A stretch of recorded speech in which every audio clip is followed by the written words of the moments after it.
going on, people? It's another edition of the Acetaker's Rants, and I'm going to talk this week about week one about my teams. My teams, man. My top four teams in the league. Top four favorite teams in the league. Obviously, the Detroit Lions are my main favorite team in the league. Second, the Oakland Raiders. Third, the Chicago Bears hometown team. And number four, Houston Texans. And I want to start out with the Houston Texans real quick because they looked impressive in that first game, man. And I think that there's a chance that this team could unseat the Colts from the top. You know, the Colts had a couple of years where they kind of snuck in the playoffs, and last year they won by default because we had such a bad season. But you know what? This South, I'm telling you guys right now, the Colts are going to have a tough time getting into the playoffs because Titans, I think, have really took that next step. I think they really taken that next step. Jaguars is probably still a season or two away, but they're not that far off. I mean, they look pretty impressive. I think you saw like a glimpse of how good that team could be, you know, before the collapse. Oh, shit. Sorry about that, guys. I had a phone call, so I had to step away for a sec. Well, we talking about the AFC South, I believe. You know, like I said, you know, I think it's gonna be a tough division this year, man. It's gonna be a pretty tough division. Like I said, the Jaguars, the only team that's probably not gonna be in it, but Colts won't be the only team in the division now. You know, now it's three. I think it's gonna be a 3-team race. Very possible, you know, that, you know, not only is it just a 3-team race, but it's very possible that we might be able to see Houston and Tennessee really make a go of it. I'm just, only thing about Houston, man, I'm just, Fitzpatrick, man, oh my God, no, should not be this fucking quarterback. The kid Savage that they drafted, man, I really think they should give that dude a chance, man. He's the most overlooked of the rookies right now that were drafted last year. I don't know why nobody's talking about this kid. He looked so good in preseason, especially that Denver game. He looked really good, man. I think that kid Savage from Pittsburgh, man, he should be starting. That dude should be starting, man. I think Houston really should have just went with the young quarterback right out of the gate, and stick with him, man. Just stick with the young quarterback, man. Stop using these veterans, man. Use because that's been one of the things that I've been sick with Houston is that they really haven't, since David Carr, they haven't really gone with that young quarterback that they could grow up with, you know. And that's the one thing that I like about Indianapolis is that they do have Andrew Luck and they grew him up with that guy. And then Tennessee is looking like they do the same thing with, like I said, Locker has looked impressive so far when he's healthy. When that dude is healthy, he's looked pretty fucking impressive. Blake Bortles might be that guy too. So we'll see about all that. But I need to move on here. But let's get to the Detroit Lions because I love what I saw last night with my Lions, man. And strongest game I think I ever seen from Matt Stafford in his whole fucking career. That was his best game. He had said it wasn't one of them games where he needed to put like 400, 500 yards up, man. It wasn't. He didn't need that, and that's the thing that I would love to see this season is him actually having a Drew Brees type season where you're not worried about his stats. You're just worried about him getting the job done and using his feet to make plays, and that was the biggest thing that I saw from him. And you can already tell the maturation process has started with this kid. Jim Caldwell, man, and the bad thing about it was I was a Jim Schwartz guy. And I was so wrong for that. I will admit my wrongs. I was wrong for that, man. I was so wrong for that, guys. I will admit that. I was wrong for that. I should have never, man, because now the Caldwell's making me eat crow. I love Caldwell right now. I love him as our coach now. I had to warm up to him a little bit because I knew how he was in Indianapolis, but I got more respect from him coming from what he did in Baltimore than what he did in Indianapolis. I just think Peyton Manning would have made any coach look good. And that team was already set up. All he had to do was pretty much fail if anything was going to be different, and he pretty much did, losing that playoff game to the Jets. But I think he's even, by him stepping away, stepping away from the head coaching job and coaching the Baltimore offense, I think he's a guy, and what he did with Joe Flacco, I think that if he could do what he did with Joe Flacco with Stafford, we're good. We're good. Joe Lombardi coming from New Orleans, bringing that system in. There's still I see a lot of and the thing about the Lions offense was it really wasn't a bad offense, because if you look at it, like Stafford, the only bad thing about that offense was it was three different things. We just didn't really have any receivers outside of Calvin Johnson. Number two, trying to think. Number two, we really didn't have that structure of a complete no turnovers offense. That was the one thing about Stafford. Too many fucking interceptions, man. I mean, the guy was a clown in that department, man. I was like, because I know Stafford's way better than that, but he was a turnover machine, man. And he was doing that Eli Manning shit. And I said, man, he's got to step it up. If we're going anywhere, he's got to step it up. So, like I said, I really feel like if he could do his thing,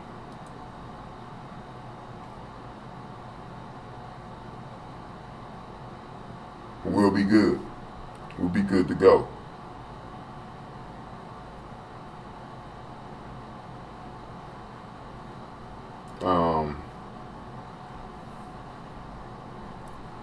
So we gotta, we really gotta make those adjustments and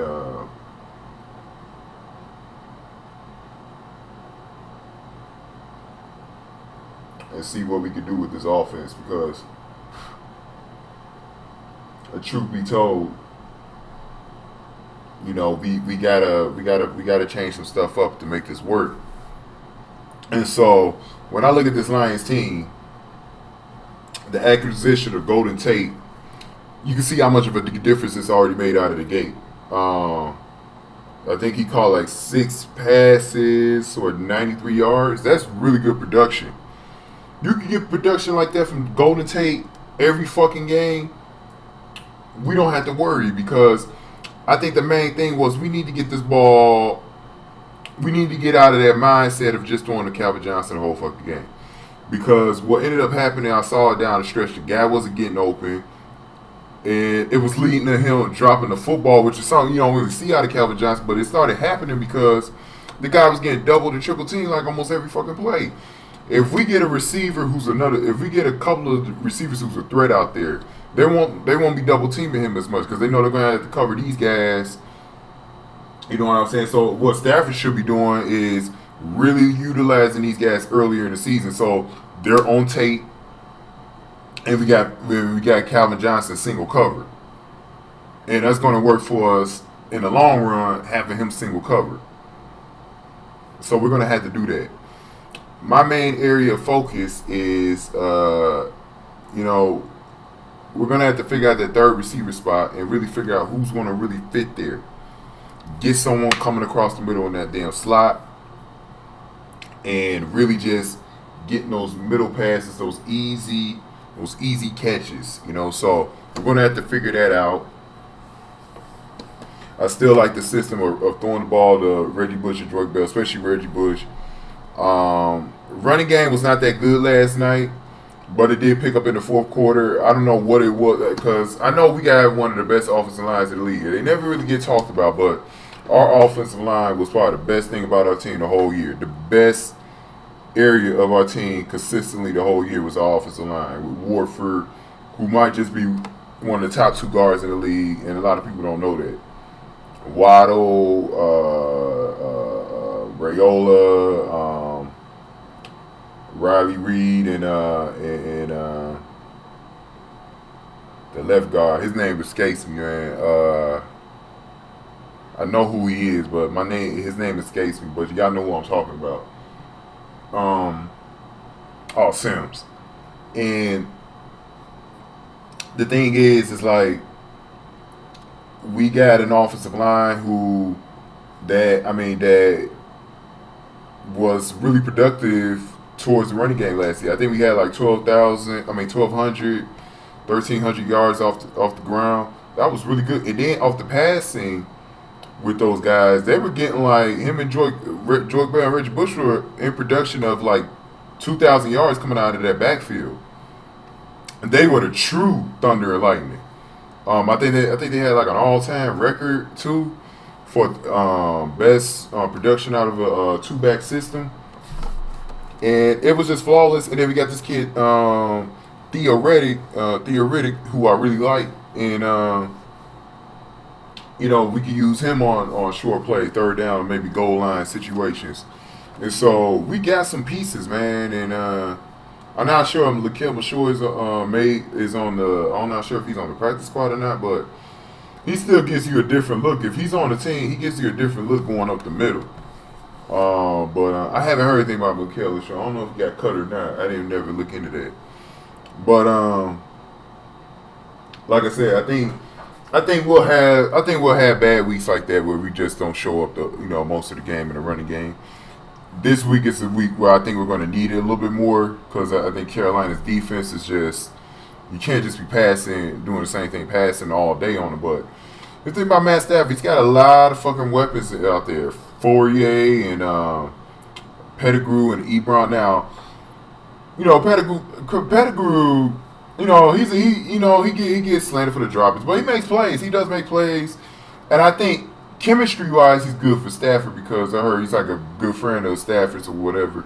That's good to have on the team. Also the other kid, Chris Durham, that's good. To have guys that Matthew Stafford is really comfortable with in that locker room. That makes him play comfortable. That's a aspect that people don't look at that's actually very crucial as a chemistry part of the team.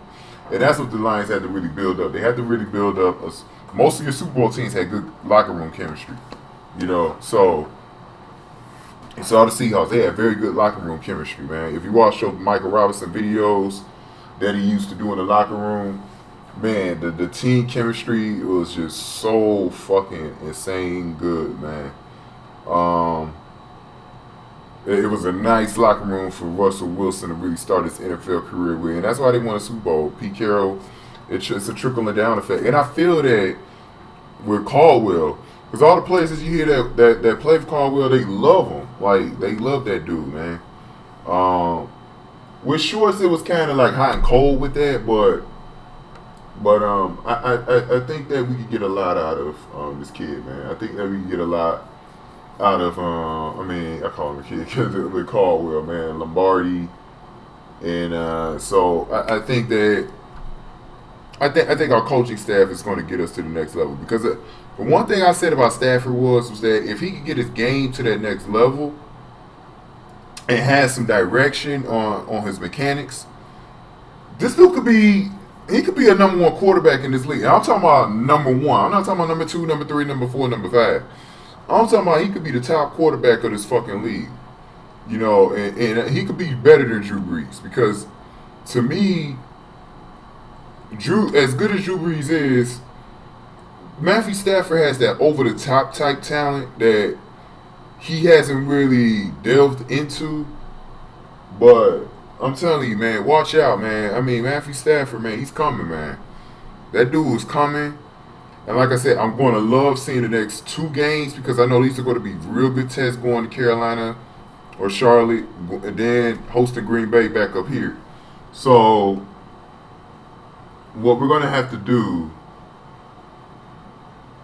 is, we're really going to have to see where we're really going to have to see where he's at because these two games are going to tell you a lot about where he's at, especially this game, man. Luke Kuechly, as long as he's there, man, he's the leader of that defense in Carolina. And actually, I respect Luke Kuechly the most out of any player in the league at that middle linebacker position because this dude is the real deal. Cam Newton is the face of that franchise right now, or Scam Newton as I like to call him. I'm not a big fan of Cam Newton. I hate Cam Newton, man. I don't like that dude, man. But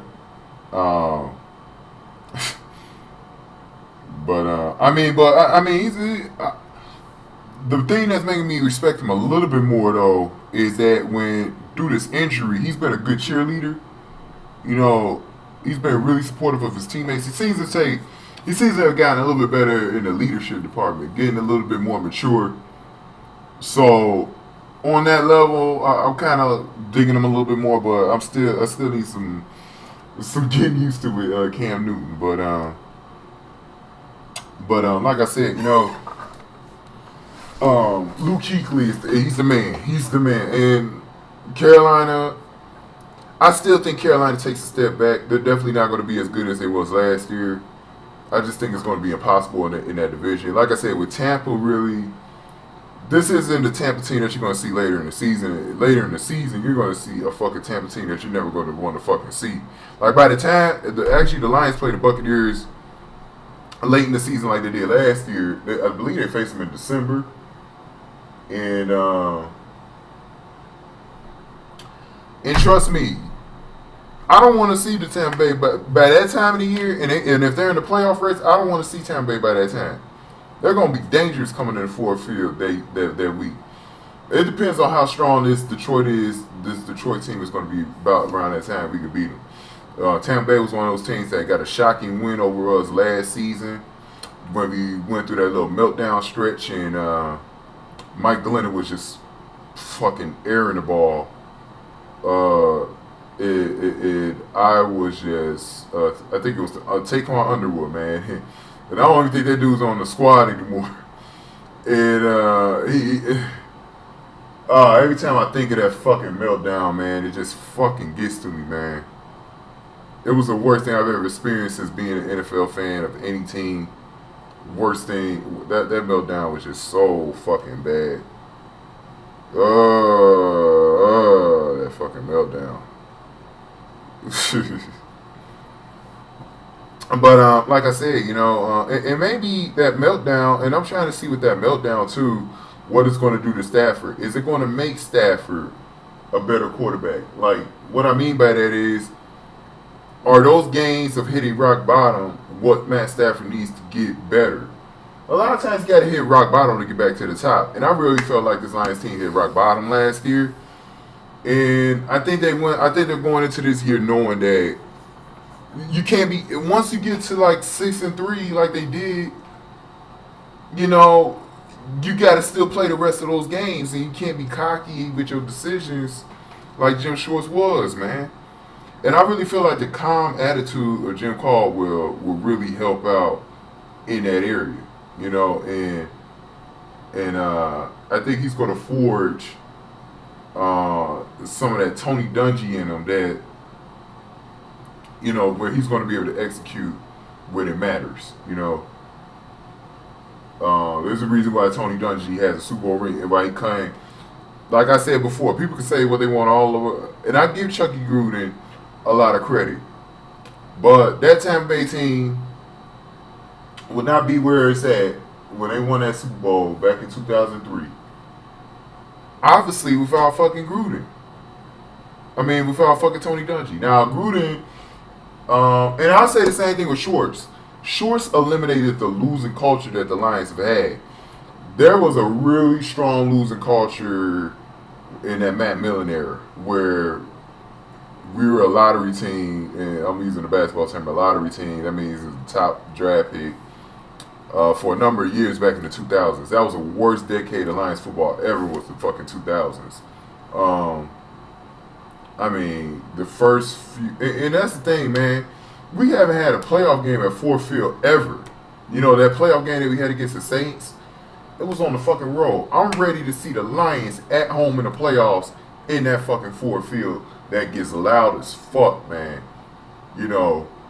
I want to see the Lions have a home game Ford Field, And that dome still looks brand new, and it's like 12 years old now, man. It still looks brand new, and I need to see my Lions in the fucking playoffs, hosting the NFC Championship game. And I'm not too worried about them playing in the NFC Championship this year. I just want them to take that next step, win a wild card game, maybe even win a divisional game and just show up in the NFC Championship game. But my expectation is to at least win that wild card, make the playoffs, win the wild card game, and have that home playoff game. Hopefully, with the more teams making the playoffs, it's supposed to be another team added to the playoffs system probably next season. Maybe that improves the chances of Lions getting in within the next 2 years. If they don't get in this year, next year for sure. But I really can't see this Lions team not making the playoffs, man. I mean, it had to be some weird shit if the Lions screw up from getting into the playoffs again, man. And that's why a game like yesterday where you get all hyped up for this Lions team, and now expectations are so high coming into this Carolina game. Now these Lions fans are really expecting the Lions to win in Carolina now. I'm still coming into it like I did with the Giants game. It go either way. I swear to God, I was one of those people who went into this game having doubts because I just don't trust the Lions.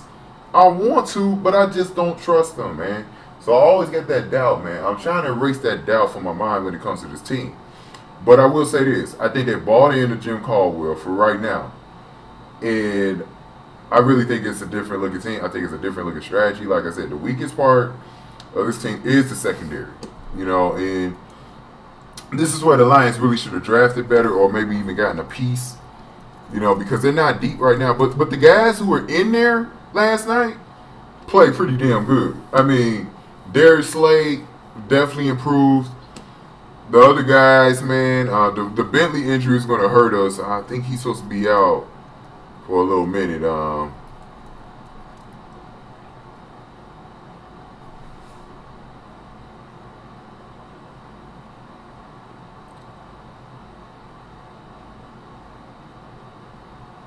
Because I was hearing something that he got a torn ACL. I think that's the report that I was hearing today is that he's probably pretty much done, which is unfortunate because Bentley's been really coming on strong, and he's a strong nickelback for us. And he's only 25 years old, so hopefully when he comes back next season, he's able to get stronger. So I'm hoping the Lions, can pick up some other guys. Good thing Glover Quinn doesn't look like his injury's that serious. I'm not sure if he's playing this Sunday or not, but that's a guy that we need. We're gonna be shorthanded, but we're gonna have to have some guys getting picked up. It's been a lot of little speculation about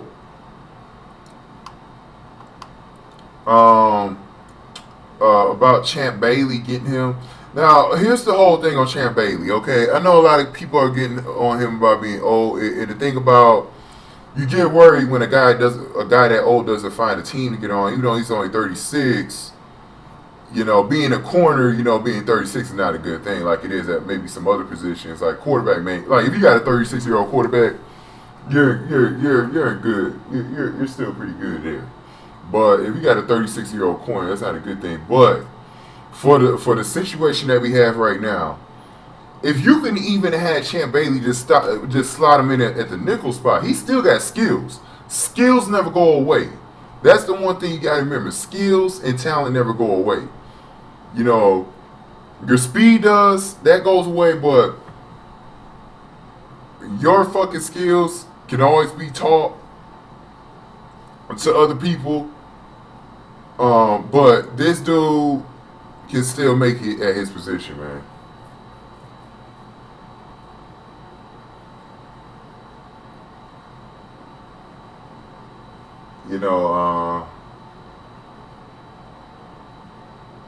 Damn, my damn Chicago Scout losing hard as hell. Man, like I was saying, man, I think they should go ahead and pick him up because you need another veteran presence anyway. And Champ Bailey is a good locker room guy. He's a champ. He was a captain for a number of years on a couple of the teams he were on. I believe he was a captain in Washington and in Denver, I believe. I can't remember for sure the other teams he played with. I'm trying to remember if he was only with those two teams because it seems like it, but I think he might have been with three or four. I don't know. I had to look that up. But Champ Bailey, there's no doubt about it. I think you just bring him in. You just bring him in. You know, a guy that I always wanted to see them also bring it was Charles Woodson. Bring him back up. Bring him back to Michigan. But he's with my Raiders right now. I'm going to talk about my Raiders after I get done with the Lions. And I'm trying not to spend too much time on it. But I'm hoping that the Lions pick him up and just rotate with that secondary. Right now, that secondary is going to be short right now. And it's going to be kind of scary because teams are going to be able to probably throw on the secondary. And this puts more pressure on the front seven to really put a pass rush. But I'm seeing some improvements also on that defensive line. There was a bigger aggressive push I noticed with the Lions this year. I think that Terrell Austin, who's our new defensive coordinator, I think he's got a more aggressive mindset. And the line was very productive. They got guys who rotate in and out of there. They were getting to fucking Eli all game long. And really the thing that I always said about Sue is that if he could command double teams the right way, he could bring more people could come up and get him. I always felt like the Lions should be playing in a 4-6, but they're not playing in the 4-6 because if they had the 4-6, they could get to the quarterback all game long.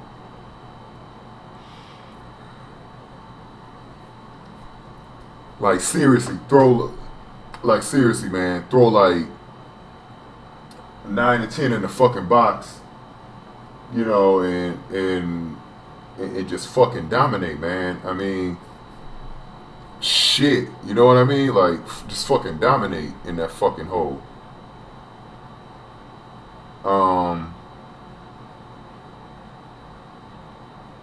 What was I about to say next?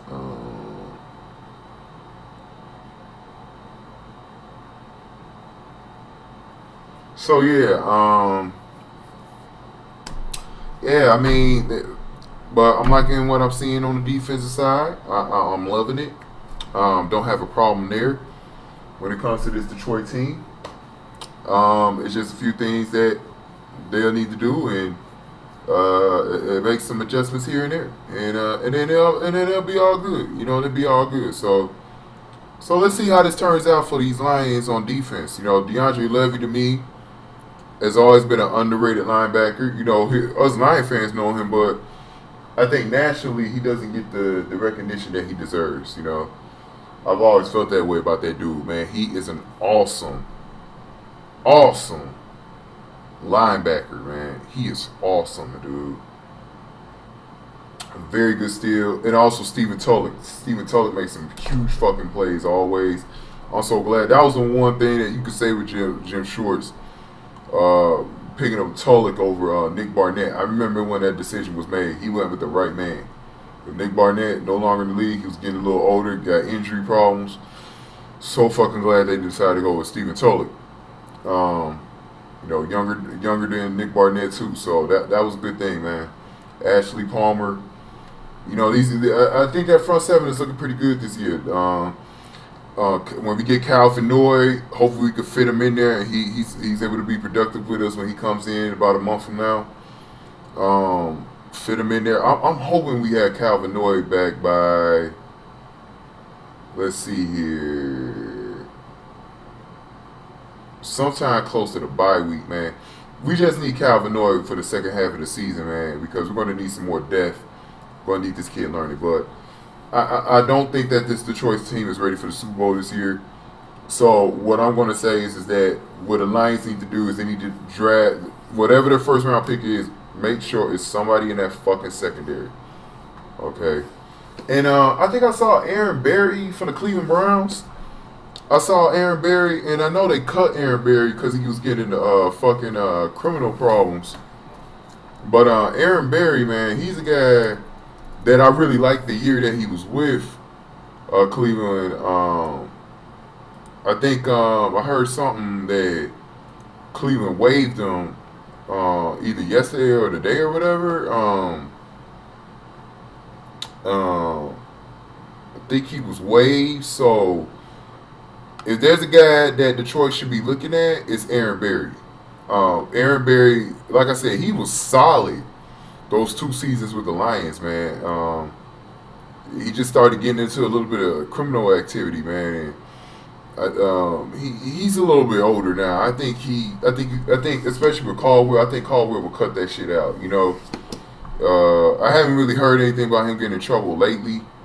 That was only when I believe he was with the Lions. So, like I said, we're short in the secondary, man. We need depth. Champ Bailey, Aaron Berry is out there. We don't have to just rely on the guys we got right now. He's out there right now. So,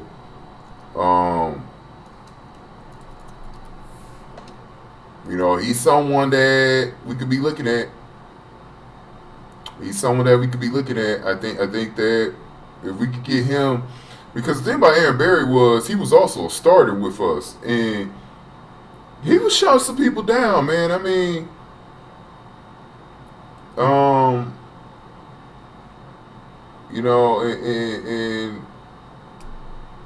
like I said right now, man, it's something. If these guys are on the market right now, you need to pick them up before anybody else does, man. And so let's see what happens, man, because uh,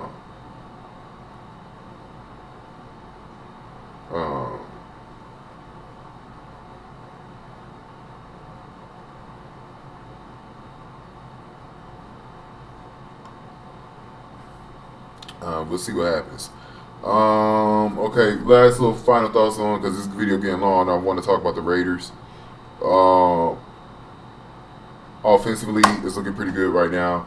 If Matthew Stafford could do this every fucking game, we should be able to win 12 games, 13 games this season. This team, one of these years, this team is going to go 16-0. I'm telling you, they're going to go 16-0 one of these years. They might be the team that actually goes to. If it's not the Seahawks, it'll be these Lions. I'm telling you, one of these two teams, they're going 19-0. I'm telling you, man. The Lions, if they're disciplined, they need to clean up those fucking penalties. If they don't turn the ball over, nobody will beat them. Nobody in this fucking league, not even the Seahawks, will beat the Lions if they're playing perfect football. If they're playing perfect football like that, you can fucking forget it. They're that fucking good. And like I said, all of us are just trying to see if that Monday night game was a tease or not. We'll find out Sunday in Carolina. We'll see how this team looks, and we'll go from there. Now, let me talk about the Oakland Raiders. What I take away from that game with the Oakland Raiders, a lot of people, and I noticed this about the Raider fans. They went into that game with some high expectations just because of a preseason game against the Seahawks. No, calm down, man. I've always said with this Raiders team, they're going to be good this year, but in my opinion, they're going to be a slow starting team. I think that the Raiders are going to, in my opinion, progress throughout the season. They're going to be a team that is going to look very strong towards the end of the season. And that's where they're going to be at. Even if they miss the playoffs, they're going to be in the picture to the point where next year, everything that they built on this year, they should be a playoff type team straight out of the gate. They're going to be a playoff type team. And we haven't seen that team since the Super Bowl back in the Rich Gannon days. And that was over 10 years ago. So we're going to see this Raiders team, because I think this Raiders team is probably, depending on how the Chargers play, because Denver has a real small window with Peyton Manning. They're going to be bad in the next, I'm going to say another 2 or 3 years I'll give them, and then they're going to be a pretty bad team for a minute until they get everything straight out in the draft. Kansas City, I don't know about them. Andy Reid, can't really doubt them. I know they look pretty bad with. I just don't trust Kansas City, but they still got the best, maybe the best all-around player in the game is Jamal Charles. If you say Megatron is better, I wouldn't mind that, obviously. But this division is for the taking because Phillip Rivers in the Chargers window. Phillip Rivers isn't too old, but he's getting there though. He's getting there where they got to go to the Super Bowl at some point. That's the one disappointing thing about the Chargers, that they just never at least get to the fucking Super Bowl. But the Raiders are a team where they could be first place in this division for a number of years. That's why I said these teams in the AFC West, get ready. All those years where the Raiders are losing, here they come. Here they come. Here come the fucking Raiders. Raider fans, you better be happy about this team. Stop being down on this fucking team, okay? It's over with. Those days are over with, man. The commitment to excellence is back for the Oakland Raiders, man. I know it. I feel it. I know it, man. As long as Derek Carr is healthy and Khalil Mack, nothing will stop us. We drafted the two guys on offense and defense to carry these two teams. The Oakland Raiders really remind me of two different teams right now. They remind me of the Green Bay Packers when Aaron Rodgers started, and they also remind me of oh man, it just slipped my fucking mind. The other team that I was thinking about. Hold on, I gotta say this team name. Oh man, what team was I thinking about? It just fucking totally slipped my mind. Man. San Francisco 49ers. Colin Kaepernick. And I'll even slash you with Alex Smith, because this is back when Alex Smith was still quarterbacking, when they made it to the playoffs under Jim Harbaugh. Him and Patrick Willis. That's how this team is set up. Alex Smith / Colin Kaepernick / Aaron Rodgers is Derek Carr. And Khalil Mack is Patrick Willis. That's how this team is being set up right now. And the thing about, the jury is still out on Dennis Allen. I still need to see how this guy is, but I think he's a smart young head coach. He just got dealt a really bad deal. This Oakland Raiders franchise was just in such shitty shape for years. McKenzie, I feel that he's kind of molding this team a lot better. We're still really spotty. I mean, as a team, man, we had a lot of fucking mistakes in that Jets game. That's why we lost. Because we really should have won that Jets game. Let's just be honest. This is why people are really upset over that loss. We really should have won that game. But I think what happened was that it wasn't just the mistakes like the fumbles and shit. Because Derek Carr had a clean game as far as interceptions go. He had two touchdowns. He looked pretty good in this debut. I'm already liking what I'm seeing from this kid. I can't wait to talk about that Houston game too. But let me finish this Jets game. Geno Smith ran around. I didn't think they anticipated that. He had a lot more discipline in this game, Geno Smith, than I actually anticipated. And the defense is still pretty good. I mean, despite the secondary, they were still holding their own. And that's the one thing about the Jets. You cannot doubt a Rex Ryan defense, man. As bad as the Jets are, they're still going to deliver it on defense, man. They're built on defense. So that's a game where we're like, we'll see about it. We'll see about it. You know what I mean? But now we're going to open up with Houston. And it's another tough game because I'm telling you, man, Houston's looking pretty strong right now. But I think Houston can be had because of Ryan Fitzpatrick. It's going to be the offensive side of the football for Houston that's going to determine this game. Whatever way they play on that side is really going to determine things. And, defensively,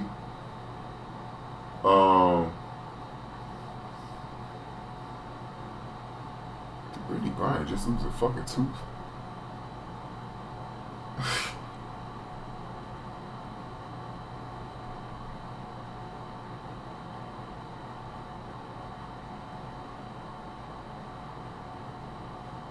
Oh man. Okay, I got distracted again. I think Brittany Griner had lost a tooth or some shit on the court.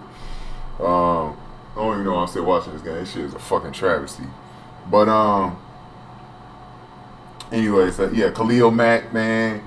This defense, he's got a veteran group around him too, man. And like I said, we haven't really seen the best that we can see from this Raiders team. I think against Houston is going to be on that side of football. I think Houston's going to bring a good defense, so I'm not expecting Derek Carr to do too much against them. But they can be had. Houston can be had in this game. And it's going to be very important for Houston to probably win this game because they got New England the week after that. You don't want to go into an 0-3 hole and you're expected to make the playoffs. Because I believe they go to London the week after that, and you just just pretty much you don't want to get in that fucking hole. You really just don't want to get in that fucking hole, man. Let's just be honest here. You don't want to get in that fucking hole. You know what I mean? So let's see what type of good things they can do, and let's just see. Let's just see how that game goes. I'm feeling pretty good about this Raiders team after that game. Like I said, it wasn't really something where, this is going to be a bad Oakland team this year, because I really felt like they did the job. I really felt like they did a pretty good job. But we're going to have to see. I think that with Jason Tarver, to me, he's one of the best young. He's really one of the best young defensive coordinators in the game. And he reminds me so much of John Gruden. Looks like him, has that demeanor. You can tell he's a real psychopath on the sidelines and rips into motherfuckers. Jason Tarver, man. I wouldn't even mind seeing him as the head coach. But like I said, the jury's still out on Dennis Allen, man. Greg Olsen seems like a problem on the offensive side. I don't know about that guy as far as being an offensive coordinator. But Dennis Allen, it's a nice, good young coaching staff, though, man. I kind of like what's in place. And Oakland needs some consistency. That's why I really don't want to see Dennis Allen fired just yet. Fired after the season, because I think they got a nice little young coaching staff there.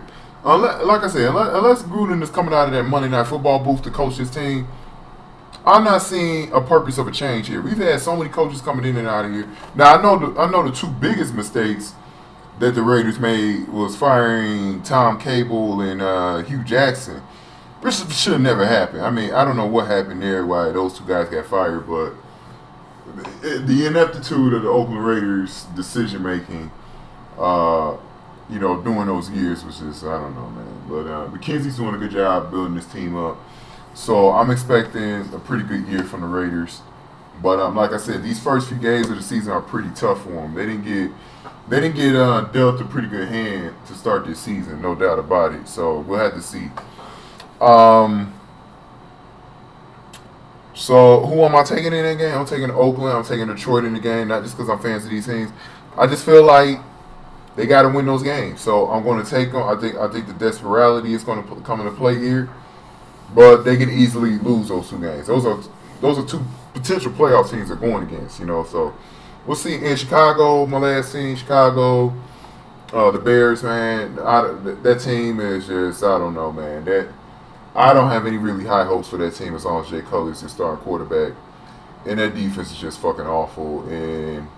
But hey, anything can happen. I mean, this isn't Candlestick Park anymore. This is Levi Stadium now. This is a new joint.